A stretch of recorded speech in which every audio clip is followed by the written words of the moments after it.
மாணவர்கள் அதிகம் இடர்படும் கேள்விகளும் பதில்களும் தொடர் 3 சந்திப்பதில் மகிழ்ச்சி அடைகின்றோம். தொடர் 1 கேள்வி பதில்களுக்கு முன்னர் வருடம் புலமை பரிசில் பரீட்சையில் சித்தியடையும் மாணவர்களின் வீதம் தொடர்பான தரவினையும் கொடுத்திருந்தோம். அதனையும் பார்வையிட மறந்துவிடாதீர்கள்.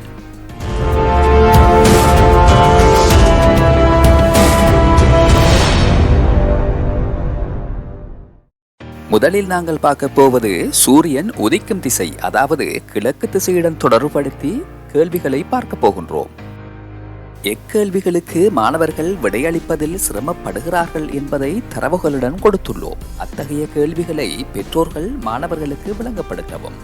ஒருவர் சூரியன் உதிப்பதை பார்த்து கொண்டிருக்கிறார் எனின் அவர் பார்த்து கொண்டிருக்கும் திசை யாது என்ற கேள்வியினை கேட்டிருந்தோம். அதற்கு தெரிவு விடைகளாக பிரதான திசைகள் 4 கொடுத்திருந்தோம். இக்கேள்விக்கு 15% மாணவர்கள் சரியான பதிலை அளித்திருக்கவில்லை. சூரியன் உதிக்கின்ற திசை கிழக்கு திசை என்கின்ற விடயம் மாணவர்களுக்கு தொடர்ச்சியாக பரிச்சயப்படுத்தப்படல் வேண்டும். சூரியன் உதிக்கின்ற திசை கிழக்கு திசையாகும். எனவே சூரியன் உதிக்கும் திசையை பார்த்து கொண்டிருப்பவர் பார்த்து கொண்டிருக்கும் திசை கிழக்கு திசையாகும்.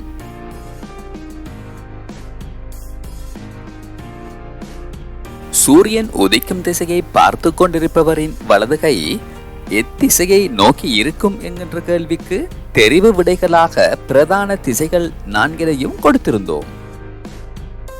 இக்கேள்விக்கு 30% மாணவர்கள் பதிலளித்திருக்கவில்லை.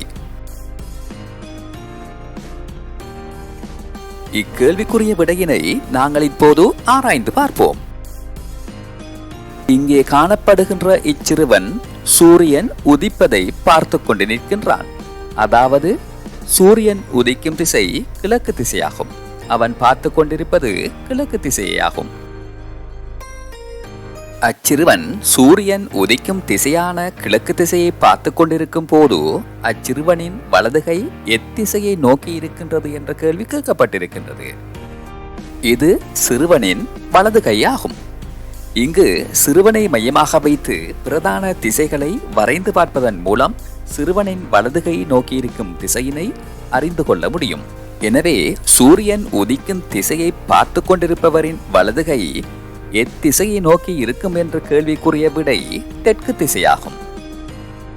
அடுத்து சூரியன் உதிக்கும் திசையை பார்த்து கொண்டிருப்பவரின் இடதுகை எத்திசையை நோக்கி இருக்கும் என்ற கேள்வியினை கேட்டிருந்தோம். அதற்கு பிரதான திசைகள் 4 தெரிவு விடைகளாக கொடுத்திருந்தோம். இக்கேள்விக்கு 68% மாணவர்கள் பதிலளித்திருக்க 32% மாணவர்கள் பதிலளிக்கவில்லை என்பதை பெற்றோர்கள் கவனத்தில் கொள்ளுதல் வேண்டும். இங்கே நின்று கொண்டிருக்கும் இச்சிறுவன் சூரியன் உதிப்பதனை பார்த்து கொண்டு நிற்கின்றான். அதாவது அவன் பார்த்து கொண்டிருக்கும் திசை கிழக்கு திசையினை ஆகும். அச்சிறுவன் சூரியன் உதிக்கும் திசையான கிழக்கு திசையினை நோக்கி இருக்கின்ற போது அச்சிறுவனின் இடது கை எத்திசையினை நோக்கி இருக்கும் என்பதே கேள்வியாகும். இது சிறுவனின் இடது கையாகும்.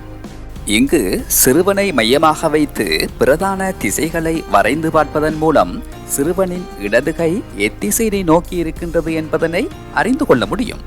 எனவே சூரியன் உதிக்கும் திசையை பார்த்து கொண்டிருப்பவரின் இடது கை எத்திசையை நோக்கி இருக்கும் என்ற கேள்விக்கு விடை வடக்கு ஆகும். இப்போது நாங்கள் பார்க்க போவது சூரியன் மறையும் திசையுடன் தொடர்புபட்ட கேள்விகளாகும். அதாவது மேற்கு திசையுடன் தொடர்புபடுத்தி கேள்விகளை பார்க்க போகின்றோம்.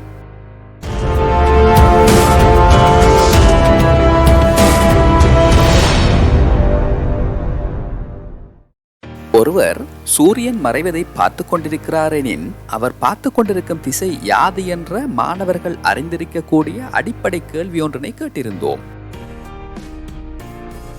எனினும் அடிப்படையாக தெரிந்திருக்கக்கூடிய இக்கேள்விக்கு 21% மாணவர்கள் பிழையாக பதிலளித்தமையை பெற்றோர்கள் கவனத்தில் எடுத்தல் வேண்டும். சூரியன் மறையும் திசை மேற்கு திசையாகும். எனவே சூரியன் மறைவதை பார்த்து கொண்டிருப்பவர் பார்த்து கொண்டிருக்கும் திசை மேற்கு திசையாகும். எனவே ஒருவர் சூரியன் மறைவதை பார்த்து கொண்டிருக்கிறார் எனின் அவர் பார்த்து கொண்டிருக்கும் திசை யாது என்ற கேள்விக்குரிய விடை மேற்கு திசையாகும். அடுத்து சூரியன் மறையும் திசையை பார்த்து கொண்டிருப்பவரின் வலது கை எத்திசையை நோக்கி இருக்கும் என்ற கேள்வியை கேட்டிருந்தோம். இக்கேள்விக்கு 69.7% மாணவர்கள் சரியான விடையினை அளித்திருந்தனர். அதே நேரம் 30% மாணவர்கள் பிழையாக பதில் அளித்திருந்தனர். இதனை பெற்றோர் கவனத்தில் எடுத்தல் வேண்டும். இச்சிறுவன் சூரியன் மறைவதை பார்த்து கொண்டு நிற்கின்றான். அதாவது அவன் பார்த்து கொண்டிருப்பது மேற்கு திசையாகும். இங்கு அம்புக்குறியினால் காட்டப்படுவது சிறுவனின் வலது கையாகும். எனவே இவ்வலது கை நோக்கியிருக்கும் திசை வடக்கு திசை ஆகும். எனவே சூரியன் மறையும் திசையை பார்த்து கொண்டிருப்பவரின் வலது கை எத்திசையை நோக்கி இருக்கும் என்ற கேள்விக்குரிய விடை வடக்கு திசையாகும். சூரியன் மறையும் திசையை பார்த்து கொண்டிருப்பவரின் இடது கை எத்திசையை நோக்கி இருக்கும் என்ற கேள்வியினை கேட்டிருந்தோம். இக்கேள்விக்கு 69.1% மாணவர்கள் சரியான பதிலினை அளித்திருந்தனர். அதே நேரம் 30% மாணவர்கள் பிழையாக பதில் அளித்திருந்தனர். இதனை பெற்றோர் கவனத்தில் கொள்ளுதல் வேண்டும். இச்சிறுவன் சூரியன் மறைவதை பார்த்து கொண்டிருக்கின்றான். அதாவது அவன் பார்த்து கொண்டிருக்கும் திசை மேற்கு திசையாகும். இங்கு அம்புக்குறியினால் காட்டப்படுவது சிறுவனின் இடது கையாகும். எனவே இவ்விடது கை நோக்கியிருக்கும் திசை தெற்கு திசை ஆகும். எனவே சூரியன் மறையும் திசையை பார்த்து கொண்டிருப்பவரின் இடது கை எத்திசையை நோக்கியிருக்கும் என்ற கேள்விக்குரிய விடை தெற்கு திசையாகும். இன்னும் ஒரு கடினமான கேள்வியில் சந்திக்கும் வரை வணக்கம் கூறி விடைபெறுகின்றோம். எமது சேனலை சப்ஸ்கிரைப் செய்து இணைந்து கொள்ளுங்கள்.